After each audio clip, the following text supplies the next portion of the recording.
One of the fastest ways to improve the visual design of a Power BI report is by using a background layout.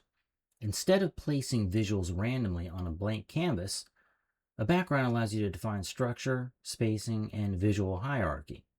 In this video, I will show you the 5 simple steps to apply a background image to your Power BI report. Here I have a basic sample report opened up in Power BI Desktop, and we're going to apply a background layout so the visuals have a defined structure. Step 1.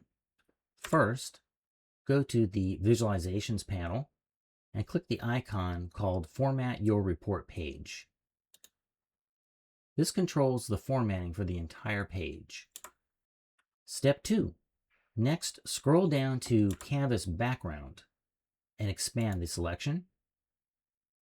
This setting allows us to apply an image behind all visuals on the page.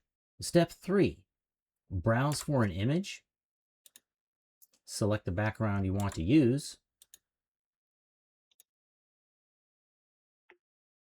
This image will now appear behind the report canvas. Step 4.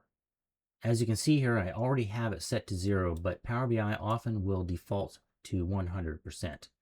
Step 5. Change the image fit to fill. This makes sure the image scales to fit the full canvas, and that's it. Now, the background defines where visuals should be placed.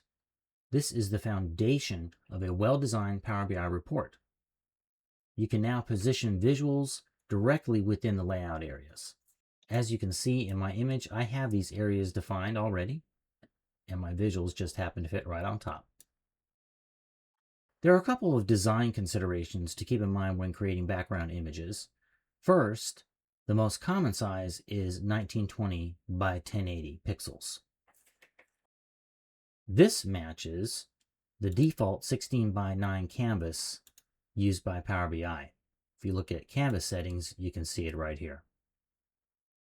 You can use other dimensions if needed, but 1920 by 1080 works well in most scenarios.